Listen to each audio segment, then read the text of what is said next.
be me knocking that against that. Good evening and welcome back to Prime of Midlife. It is Wednesday evening and it's been a busy day. However, what I want to talk about this evening is phones, mobile phones, and the lack thereof when your SIM card goes squinty.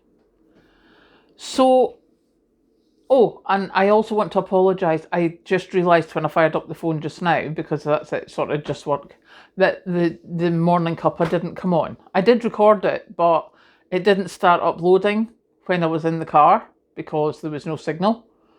And then by the time I got up to work and started doing stuff, it went out of my head. So apologies for that.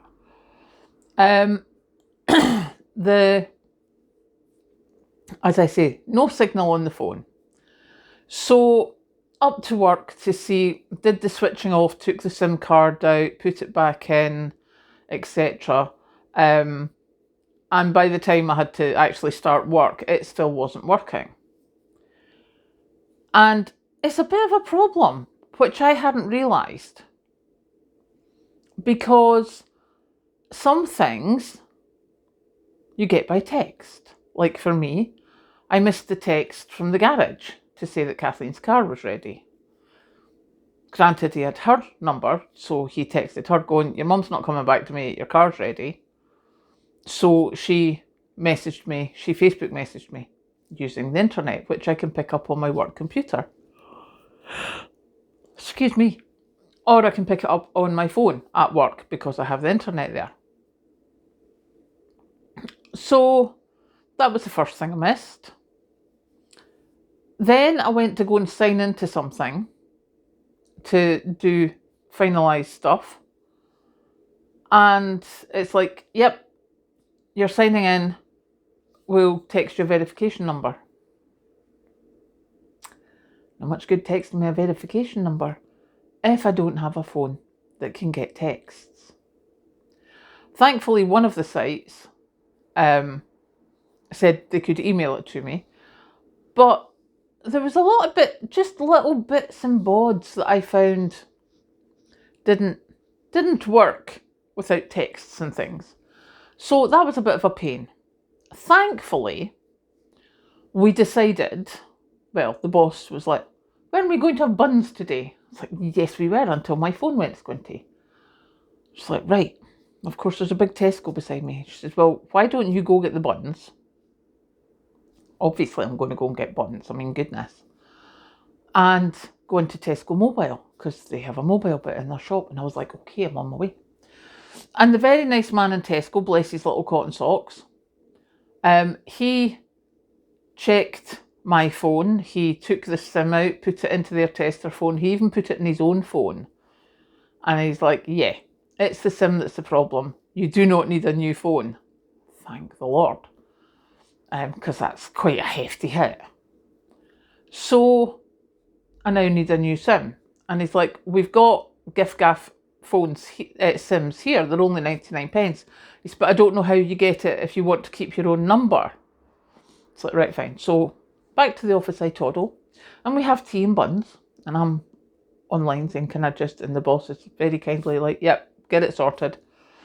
So I went on to giff-gaff. They were the ones who were able to email me a verification code instead of it just only being by text.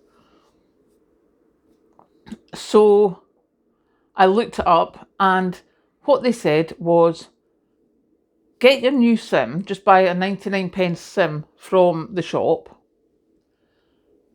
get yourself logged into your account, and then switch it over. Follow these instructions, like put in the activation code, then we'll switch it over, etc, etc. So I was like, right, that's fine. So I finished early today, a bit later than the half day, but I still finished early. So I went and picked up Kathleen's car keys, came home. She was working till 4:30. So I sat and signed into my account and did my little thing with my SIM card, as you do. Took out the old one, put in the new one, did the activation code, did all that. And they're like, yay! Should only take a few seconds, but sometimes it takes up to 24 hours. So that was fine. So then Kathleen finished at 4:30. We obviously went and picked up her car because the garage, he was closing at 3 o'clock today, which is why I had to go and pick up the key earlier. So we went and got her car, came back, and I'm like, why have I not forgot my phone's on silent? So it's only, if I get a text, it's like a little buzz. Walked back into the house, I had like 20 text messages. So yay, my phone's working again. I am so thankful that we checked the SIM properly, because I had checked it, but I didn't have another phone to put it into to check. My old phone wouldn't charge up. So thankfully the nice young man at Tesco Mobile, he checked it out and said, no, it's the SIM that's the problem, not your phone. So that saved me a goodly amount of money. So yeah, now I have my phone back to normal. So you can expect a morning video tomorrow morning. But yeah, it's just been one of those days, you know, when you think everything's going to plan, and, you know, work was quiet when I first started. 11 o'clock, bang, bang, bang. It's like, okay then, I'll be getting that done before I finish. As I say, thankfully I managed to still get a couple of hours of my half day. So yeah, my phone is now working. My world is a happy place. And what I did also want to add was, someone had posted a comment saying about the dog's advent calendar. It's not a chocolate advent calendar, it's a dog's advent calendar. It's called Scrumbles, and it's a proper dog advent calendar. Yes, we know the dog doesn't get chocolate. She doesn't like the fact that we know that she doesn't get chocolate. She obviously likes the smell of it, but her advent calendar is proper doggy treats. So that's started. So yeah, I am now going to go and have my nice quiet cup of tea. But I thought I would tell you about my adventures with my phone, just in case that happens to you. I don't know how it would work in any other network, but certainly for me, it was quite easy to just buy a 99p SIM, log into my account, and then get it to change over so that my new SIM took on my old phone number, etc. So yeah, I will now go, because that's the cat come downstairs and is strolling about the top of my chest freezer going, where's my food? So I'm off to go and feed the cat and have a cup of tea. Catch you later.